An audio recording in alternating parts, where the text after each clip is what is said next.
नमस्कार। स्वागत है आप सभी का आपके अपने चैनल एस्ट्रोलॉजी लर्नर वाईटी में। आज का हमारा विषय बहुत ही महत्वपूर्ण है। जी हाँ, जैसा थंबनेल आप देख पा रहे हो,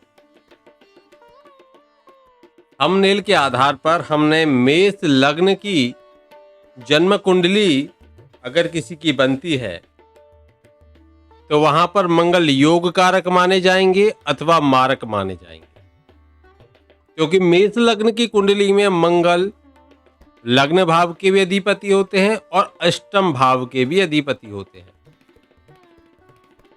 इस आधार पर हम क्या विश्लेषण करेंगे, तो आज इस विषय पर हम चर्चा करने वाले हैं। तो चलिए शुरू करते हैं।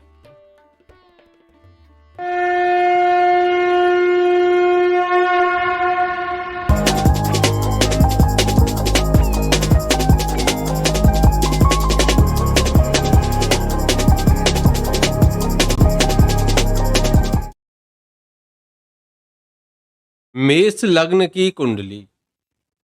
अब देखिए, बहुत बार हम जब जन्म कुंडलियों का विश्लेषण करते आए हैं तो इन बातों को अच्छे से समझते आए हैं, सीखते आए हैं कि किस लग्न की जन्म कुंडली है, कौन योग कारक माने जाते हैं, कौन से मारक माने जाते हैं। अगर हम यहाँ पर देखेंगे तो ये पहला भाव है। इस भाव को लग्न भाव भी कहा जाता है और इस भाव के मालिक को लग्नेश कहा जाता है। और ये कहा जाता है कि लग्न भाव का स्वामी उस जन्म कुंडली में सबसे ज्यादा अच्छा ग्रह माना जाता है, सबसे ज्यादा शुभ ग्रह माना जाता है। और यहाँ पर फिर जो शुभ ग्रह माने जाते हैं उनमें देखिए पंचम भाव और नवम भाव। और बलों की बात करें तो इनमें उत्तरोत्तर बल होता है, तो यानी कि नवम भाव सर्वाधिक शुभ बली भाव, पंचम भाव उसके बाद में बलवान, और फिर लग्न। लग्न दो तरह से यहाँ पर आप मानकर चलिए, क्योंकि लग्न में ये एक तो त्रिकोण भाव, ये त्रिकोण भाव है, त्रिकोण भाव का मालिक भी लग्न और केंद्र का मालिक भी। अब यहाँ पर क्योंकि हम मेष लग्न की जन्म कुंडली की चर्चा करने वाले हैं, यहाँ पर लग्नेश हो जाते हैं मंगल, और मेष राशि मंगल की मूल त्रिकोण राशि है। अब यहाँ इस स्थिति में हमको ये देखना है कि जो मारक ग्रह होते हैं वो कौन से होते हैं, कैसे मानते हैं कि ये मारक हैं। प्रत्येक जन्म कुंडली में या प्रत्येक लग्न के लिए मारक भी बदल जाते हैं और योग कारक भी बदल जाते हैं। जैसे मेष लग्न की कुंडली में बुध मारक हो गया, प्रबल मारक कहेंगे बुध को। मेष लग्न की कुंडली में शुक्र मारक हो गया, तो यहां पर ये मारक हो गए, शुक्र मारक हो गए, बुध मारक हो गए। और अष्टम भाव का स्वामी भी मारक कहा जाता है। बाकी शनि यहां पर पापी ग्रह में माने जाएंगे। एकादश भाव का स्वामी बृहद पाराशर होरा शास्त्र के आधार पर पापी ग्रह माना जाता है। अब शनि की जो मूल त्रिकोण राशि है वो कुंभ राशि है, और कुंभ राशि उनकी 11वें भाव यानी कि 11th हाउस में आती है, तो यह शनि पापी शनि कहा जाएगा। और यहां पर हमें यह देखना है कि मेष लग्न की कुंडली में, क्योंकि अष्टम भाव जो आपके जय भाव या आपके धर्म भाव या भाग्य भाव या पिता के भाव से 12वां भाव है, इसको आयु का भाव भी मानते हैं, मृत्यु का भाव भी इसको कहा जाता है। भाग्य जब आपका समाप्त हो जाएगा, कोई भी भाव, अगर हम भावात भावम को ध्यान में रखेंगे तो जिस भाव की हम चर्चा करते हैं उस भाव से 12वां भाव उस भाव का व्यय भाव है, यानी कि उस भाव की समाप्ति का भाव है। अब जैसे अगर हम बात करें नवम भाव की, तो नवम भाव से द्वादश भाव अष्टम भाव कहा जाएगा, मतलब जो 12वां भाव है वो 8वां भाव है। अब 8वां भाव कहते हैं कि अष्टम भाव 8th हाउस, सबसे ज्यादा अशुभ भाव माना जाता है। एक सूत्र में यह भी कहा जाता है कि अष्टम भाव का स्वामी जिस भाव में जाकर बैठे उस भाव की हानि करता है, उस भाव की क्षति करता है। अब मंगल लग्नेश भी हैं और अष्टमेश भी हैं। लग्नेश के बारे में कहा जाता है, लग्नेश यानी कि जो पहले घर के मालिक होते हैं। मेष राशि फर्स्ट हाउस में आती है, तो ये कौन हो गए? ये लग्नेश हो गए। ये मंगल को लग्नेश और मंगल को अष्टमेश दोनों ही स्थितियां प्राप्त होती हैं। अब देखिए, इस स्थिति में लग्नेश के बारे में मंत्रेश्वर महाराज कहते हैं फलदीपिका में कि लग्नेश को कोई दोष नहीं लगता। लग्नेश एक योग कारक ग्रह है और योग कारक होने के साथ में इसको ये दूसरा इसकी राशि अगर अशुभ भाव की भी राशि बने तब भी वहां इसको कोई दोष नहीं लगेगा, क्योंकि यहां पर अष्टमेश होते हुए भी मंगल शुभ माने जाएंगे। अष्टमेश अष्टम भाव का स्वामी अत्यंत अशुभ माना जाता है और वहीं लग्न का स्वामी जो होगा वो सर्वाधिक शुभ माना जाएगा। लेकिन जब यह स्थिति बनेगी तो अष्टमेश जैसे पापी को शुभ योग कराने वाला लग्नेश अत्यंत शुभ, यह भी स्पष्ट है। तो यहां पर अगर हम देखें वेताल शास्त्री जी के आधार पर तो वो कहते हैं कि अष्टमेश होने के कारण थोड़ी सी अशुभता मानते हैं। अष्टमेश होने में थोड़ी सी अशुभता, लेकिन उस अशुभता का लोप हो जाएगा शुभता के आगे।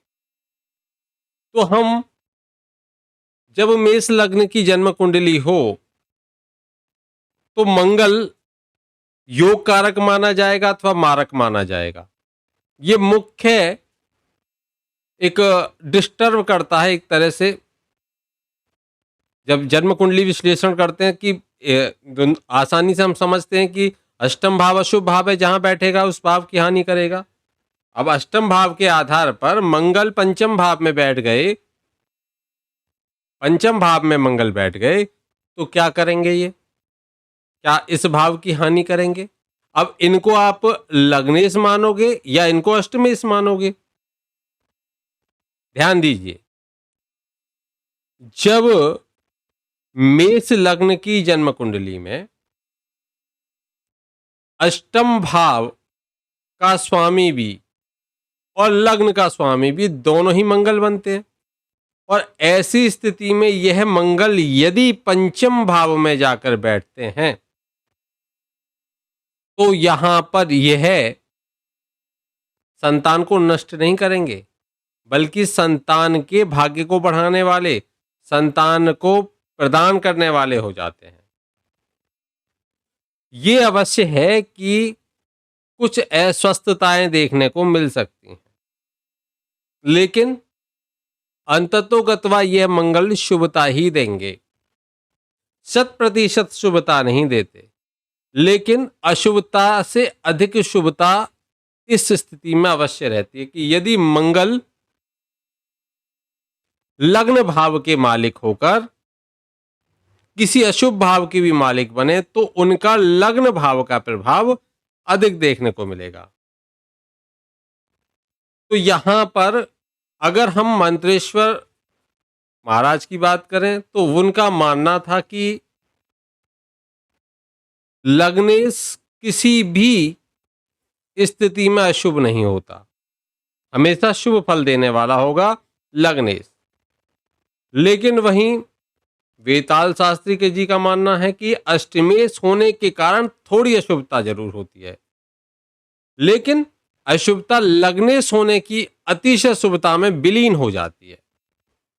यहां आप इन दोनों बातों को अच्छे से समझ लीजिए कि यहां पर कुछ अशुभताएं अवश्य रहेंगी, लेकिन लग्नेश अति शुभ भाव होता है, लग्न भाव, तो उस कारण से वह उन अशुभताओं को लगभग लोप कर लेता है, समाप्त कर लेता है।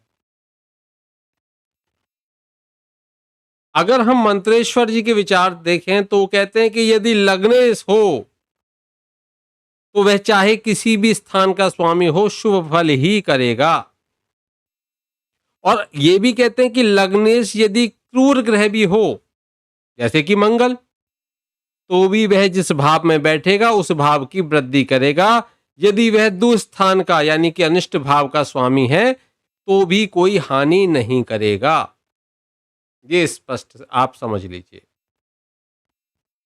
जैसे संतान प्राप्ति कराने का योग बनेगा यहां बैठे मंगल का। अब वैसे हमारा जो सूत्र कहता है कि तृक भाव का स्वामी जिस भाव में बैठे उस भाव की हानि करेगा, और योग कारक ग्रह जिस भाव में बैठेगा उस भाव की वृद्धि करेगा। तो अष्टमेश के आधार पे तो मंगल पंचम भाव की हानि करेंगे, लेकिन यहां पर लग्नेश होने से उनके लग्न भाव का प्रभाव अधिक होगा, जिसके कारण से अष्टम भाव के प्रभाव का लोप हो जाएगा। वैसे भी केंद्र भाव का स्वामी पाप ग्रह होना चाहिए और त्रिक भाव का स्वामी शुभ ग्रह होगा तो अच्छा फल देते हैं। विपरीत है बिल्कुल। अगर केंद्र भाव के स्वामी शुभ ग्रह हो जाते हैं तो उन्हें केंद्राधिपति दोष लग जाता है।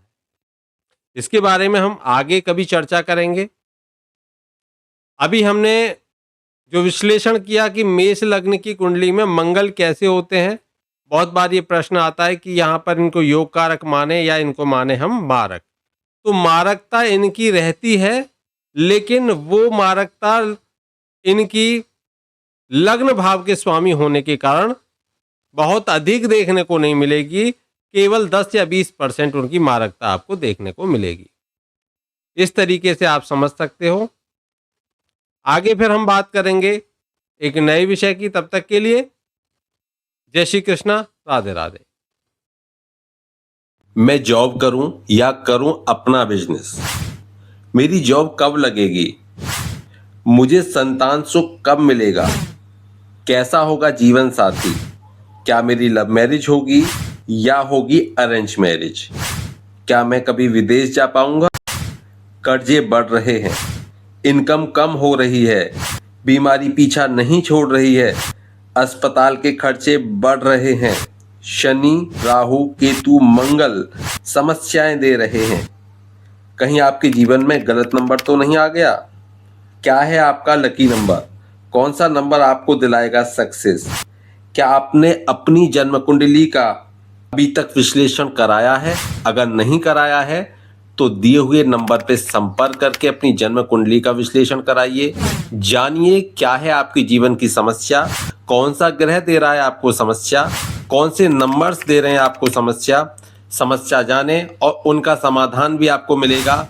तो देर ना करें, अपनी जन्म कुंडली का जल्दी से जल्दी प्रोटेक्शन कराएं, अपनी जन्म कुंडली को समझें, अपनी जन्म कुंडली में कौन से ग्रह खराब हैं, कौन से ग्रह आपको परेशान कर रहे हैं और उनको कैसे सही किया जा सकता है उसको जानें। और ये सभी जानने के लिए आपको डायल करना होगा 045847891 या फिर 90457891 पर। तो फिर देरी किस बात की, जल्दी से कॉल कीजिए या व्हाट्सएप मैसेज कीजिए और जानिए अपनी समस्याओं का समाधान। मैं जो